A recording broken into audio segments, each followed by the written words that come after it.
Hello, welcome to IBT. Myself Manjeet Hooda. आज हम अपना नेक्स्ट पार्ट स्टार्ट करने वाले हैं।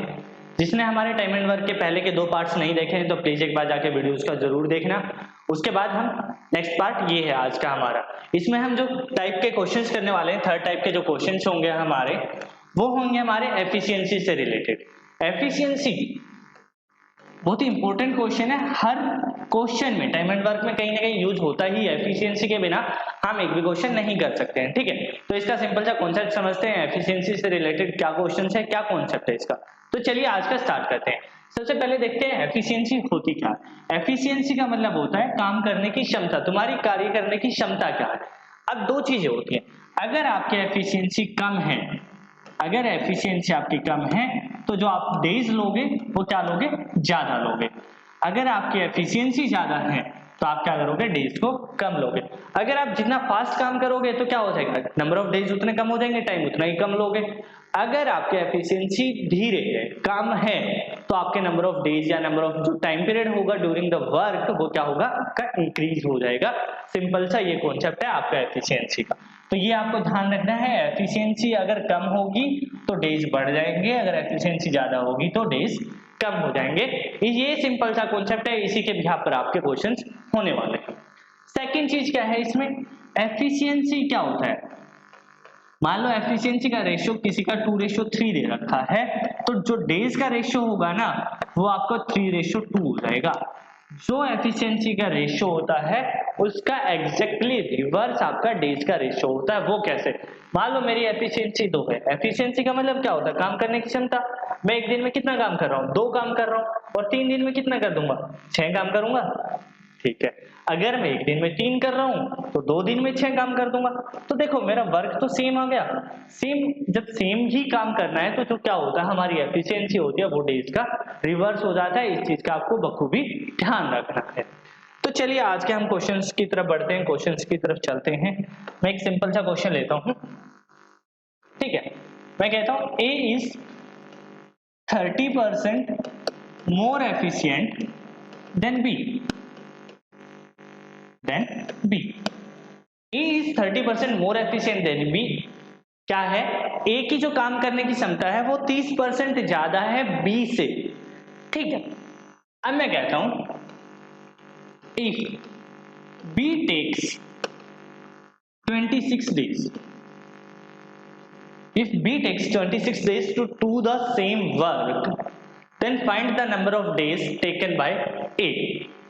बी किसी काम को करने के लिए अगर 26 दिन लेता है तो आपको बताना है ए सेम काम को करने में कितने दिन लेगा। ये सिंपल सा क्वेश्चन है, ठीक है। अब देखिए दो तरीके हैं एफिशिएंसी की ना, 30% ज्यादा है। ये चीज आप परसेंटेज के कॉन्सेप्ट में भी पढ़ेंगे जब मैं आपको परसेंटेज पढ़ाऊंगा, ठीक है। 30% इंक्रीज के हिसाब से हम ए और बी को मान लेते हैं। ए और बी हमने रख लिया, ठीक है। मान लो क्या कह रहा है, ए 30% ज्यादा एफिशिएंट है किससे, बी से। अगर बी 100 काम कर रहा है तो ए कितना कर रहा है, 130 कर रहा है।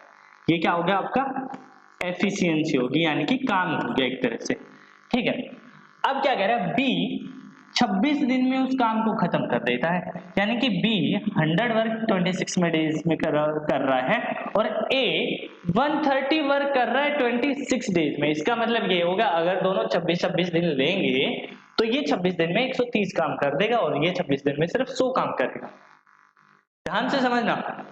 अब जितना काम बी ने करा है सेम काम तो हमें ए से करवाना, वो यही तो कह रहा है, the same work, to do the same work, find the number of days taken by A to do the same work. Same काम को करने के लिए ए कितने दिन लेगा। जब मुझे पता है यहां से 100 काम करने के लिए, सॉरी ए है 130 वर्क करने के लिए 26 डेज ले रहा है, तो 100 वर्क करने के लिए कितने डेज लेगा, तो कितना हो जाएगा 130 इंटू में 100 हो जाएगा। तो 0 से 0 13 दूसरा तो कितना आ जाएगा 20 डेज आ जाएगा। तो यानी कि जो बी हो, सॉरी ए होगा वो आपका क्या लेगा, 26 डेज ले, सॉरी 20 डेज ले लेगा ए उस काम को खत्म करने के लिए। सिंपल सा कॉन्सेप्ट था आपका, ठीक है। ये पूरा डिटेल से था। अब डायरेक्ट कैसे करोगे वो देखते हैं, ठीक है। डायरेक्ट आपको ये चीज लिखनी है बस, और कुछ नहीं लिखना। अब ये डायरेक्ट ये कैसे लिखोगे वो देखते हैं।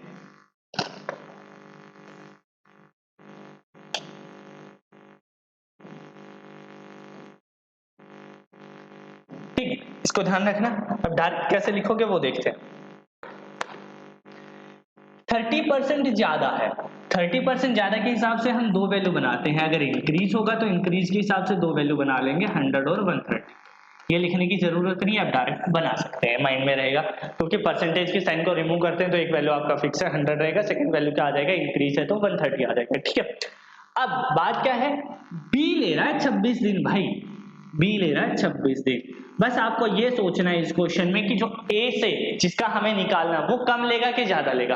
वो बड़े प्यार से दिख रहा है यार, जब एक बात बताओ बी से ये ज्यादा एफिशिएंट है ए, तो ऑब्वियसली बात है ये दिन भी कम लेगा। ये चीज हमने अभी थोड़ी देर पहले बताई थी कि अगर एफिशिएंसी ज्यादा होगी तो डेज कम होंगे, जैसे ये ज्यादा है तो ये डेज कम है, एफिशिएंसी कम है तो डेज ज्यादा हो जाएंगे। यहां से आपको क्लियर हो जाएंगी ये चीजें।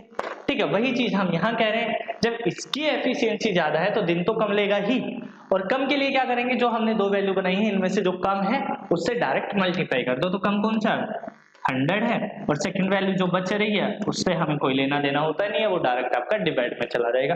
तो यहाँ से कट जाएगा सीधा सा 0 से 0, 13 2 जा, तो सेम आपका वही 20 डेज ही आंसर आ जाएगा। आई होप ये कॉन्सेप्ट आपको समझ आ गया होगा। अगर फिर भी कोई क्वेरी है, कुछ पूछना है तो प्लीज आप मुझे कमेंट करके बता सकते हैं। ठीक है, चलिए नेक्स्ट क्वेश्चन पर चलते हैं। अब नेक्स्ट क्वेश्चन देखते हैं क्या दे रखा है आपको। ठीक है, जैसे इसमें इंक्रीज था, दो क्वेश्चन बनेंगे, इंक्रीज या डिक्रीज के हिसाब से बनेगा, ए या बी के दिन देगा। अब मैंने क्या कर रखा था, इसका अपोजिट लेते हैं बिल्कुल क्वेश्चन। ए इज, मैं कहता हूं 20% लेस एफिशिएंट देन बी। ठीक है, if A takes 25 days to do the same, to do a work, then B can complete the same work in how many days। Same question इसी तरह का है। ठीक है, तो अब आपको B का निकालना है, B कितने दिन लेगा। तो देखिए मुझे पता है 20% लेस एफिशिएंट है, तो 20% के हिसाब से दो वैल्यू बन जाएंगी, डिक्रीज है तो 100 और 80 बन जाएगा। क्लियर होगा, 25 डेज दे रखे हैं, बढ़िया है। किसके दे रखे हैं, अब ये देखो ए के दे रखे हैं, ए 25 दिन ले रहा है, और ए क्या है, कम एफिशिएंट है, तो बी क्या है, ज्यादा एफिशिएंट होगा। ज्यादा एफिशिएंट होगा तो डेज लेगा कम, तो कम के लिए क्या करेंगे, हम कम वाले से मल्टीप्लाई कर देंगे। तो कम कौन सा है, 80/100 हो जाएगा। तो 25 4 जा 4 से 20 डेज, इसका भी सेम आंसर आ जाएगा आपका 20 डेज ही आ जाएगा। आई होप ये कॉन्सेप्ट अब आपको समझ आ गया होगा, इसमें कोई दिक्कत नहीं है। ठीक है, अब पहले टाइप के क्वेश्चन क्या थे, जिसमें आपको परसेंटेज दे रखा है, परसेंटेज के बिहाफ पर क्वेश्चंस दे रखे हैं कि ए 20% है, 30% है। अब परसेंटेज की जगह वो आपको दूसरी चीज क्या दे सकता है,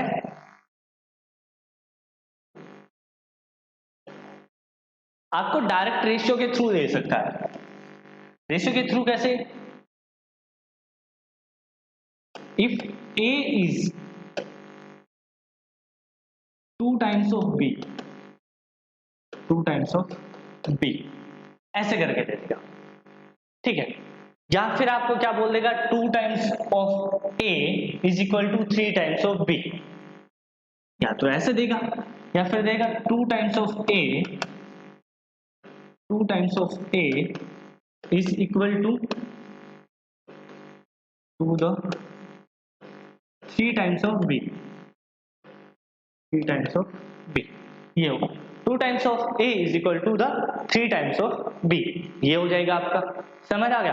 अब यहां से डायरेक्ट क्या कर सकते हो, देखो इसमें तो ए का 2 गुना है बी, सॉरी ए 2 गुना है बी का, तो यानी कि ए और बी आ जाएगा, तो ए की एफिशिएंसी ये हो जाएगी, बी की 1 हो जाएगी।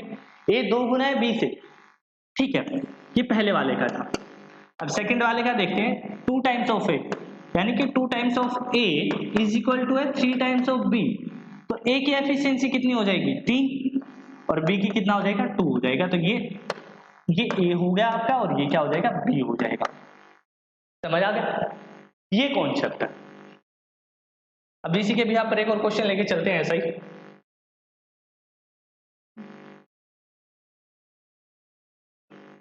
4 times of A is equal to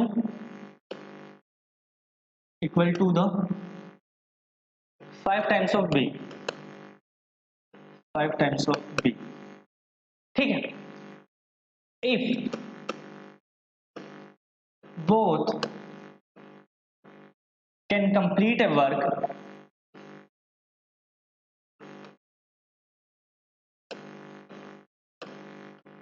in 50 days,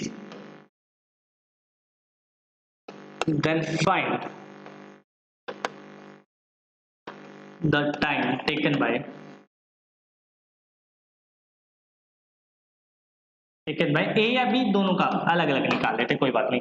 ठीक है, दोनों एक ही क्वेश्चन में रख लेते हैं, आपको भी इजी रहेगा समझने में। ठीक है, अब क्या कह रहा है, 4 times of A is equal to the 5 times of B.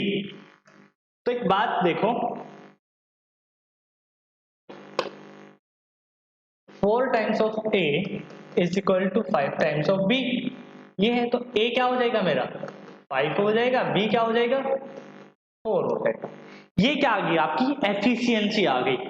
अब मुझे पता है a प्लस बी एक दिन में कितना काम कर रहे हैं, मेरा 9 काम कर रहे हैं।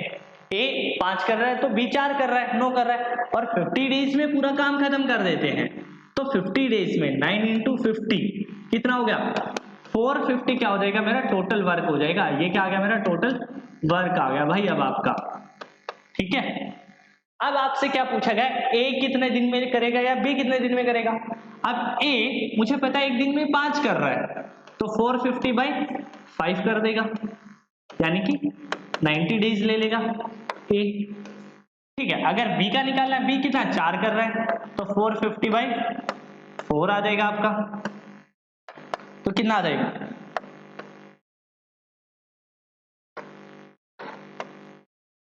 इतने बी ले लेगा।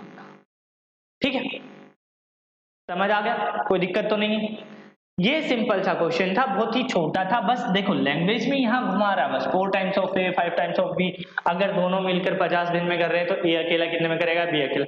आपको ए इंडिविजुअल भी दे सकता है, कोई ऐसा नहीं है कि ए अकेला इतने दिन में काम कर रहा है तो बी अकेला इतने दिन में करेगा, कि कुछ भी पूछ सकता है। अगर मान लो मुझे ए का देता, वो मैं बोल दिया हमने, ए अगर 90 देता मुझे कि ए 90 डेज में कर रहा है, तो फिर क्या करते, मुझे पता है देखो ए 5 डेज, एक दिन में 5 कर रहा है, 9 डेज में कितना कर, 90 डेज में कितना कर देगा भाई 450 वर्क करेगा। 450 तो टोटल आ ही गया मेरा, अब कुछ भी निकलवा लो। सबसे मेन चीज होती है आपका टोटल वर्क आ जाए। अगर एक बार टोटल वर्क आ गया तो फिर कोई दिक्कत है ही नहीं, आपको समझ आ गया। ये सिंपल सा कॉन्सेप्ट है आपका एफिशिएंसी को लेकर। ठीक है, कि दो तरह से देता है, रेशियो के थ्रू देगा। ठीक है, एक तरह से रेशियो वाला क्वेश्चन था, या फिर आपको परसेंटेज के बिहाफ पर देगा। ठीक है, आई होप ये कॉन्सेप्ट आपको समझ आ गया होगा। अगर फिर भी कोई क्वेरी है तो प्लीज आप मुझे कमेंट करके बता सकते हैं। बाकी इससे रिलेटेड और जो क्वेश्चंस होंगे जब आपका चैप्टर खत्म हो जाएगा, तो एंड में हम नंबर ऑफ क्वेश्चंस लेके आएंगे जिसमें हर टाइप के आपके क्वेश्चन होंगे, वो सब हम साथ में मिलकर सोल्व करेंगे। तो चलिए गाइस, आज के वीडियो को यहीं तक रखते हैं। थैंक यू, धन्यवाद, जय हिंद।